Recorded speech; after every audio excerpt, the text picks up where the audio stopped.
घने हरे भरे सुंदरबन में जहां सूरज की किरणें पत्तों से छन छन कर जमीन पर पड़ती थीं, एक आलीशान शेर रहता था जिसका नाम था शमशेर।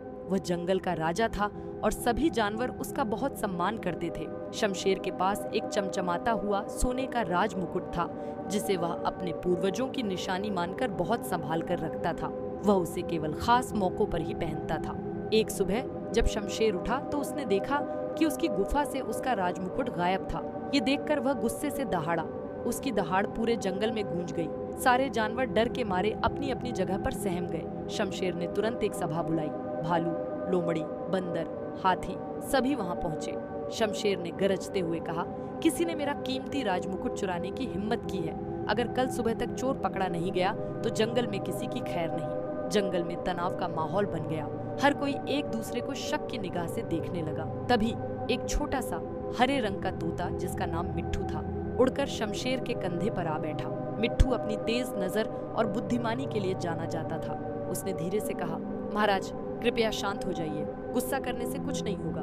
मुझे एक मौका दीजिए, मैं इस रहस्य को सुलझाने की कोशिश करूंगा। शमशेर ने पहले तो उसे नजरअंदाज किया। भला इतना छोटा पक्षी क्या कर सकता था, लेकिन फिर उसने सोचा कोशिश करने में क्या हर्ज है। मिट्ठू तुरंत अपने काम पर लग गया। वह जानता था कि चोर कोई ऐसा ही होगा जिसे चमक दमक वाली चीजें पसंद हो। वह उड़ता हुआ जंगल के हर कोने में गया। उसने हर घोंसले, हर बिल और हर मांद की तलाशी ली। उसने चालाक लक्की लोमड़ी से पूछा, जिसने कहा कि उसे कुछ नहीं पता। उसने नटखट बंदरों की टोली से भी पूछताछ की, लेकिन वे तो बस अपनी ही मस्ती में थे। घंटों की खोजबीन के बाद मिट्ठू थककर एक ऊंचे पेड़ की डाल पर बैठ गया। तभी उसकी नजर पास के एक पुराने खोखले पेड़ के तने पर पड़ी।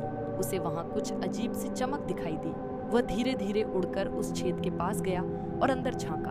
अंदर का नजारा देखकर उसकी आंखें खुली की खुली रह गईं। वहां राजा का सोने का मुकुट रखा था और उसके बगल में एक नीले पंखों वाला पक्षी बैठा था जिसका नाम नीलकंठ था। नीलकंठ मुकुट को निहार रहा था और खुश हो रहा था। मिट्ठू सब कुछ समझ गया। नीलकंठ को चमकीली चीजें इकट्ठा करने का बहुत शौक था।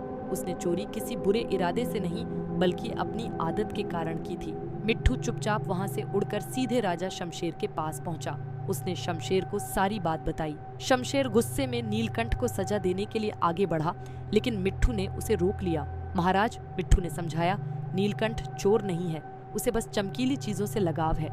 उसने अपनी गलती का एहसास कर लिया होगा। शमशेर मिट्ठू की समझदारी से बहुत प्रभावित हुआ। वह नीलकंठ के पास गया। उसे देखकर नीलकंठ डर के मारे कांपने लगा और अपनी गलती की माफी मांगने लगा। शमशेर ने उसे माफ कर दिया और प्यार से समझाया कि किसी और की चीज बिना पूछे लेना गलत बात है। नीलकंठ ने अपनी गलती मानी और मुकुट वापस कर दिया। पूरे जंगल ने मिट्ठू की बुद्धिमानी की खूब तारीफ की। शमशेर ने उसे जंगल का जासूस की उपाधि दी। उस दिन के बाद सभी जानवर मिट्ठू का और भी ज्यादा सम्मान करने लगे।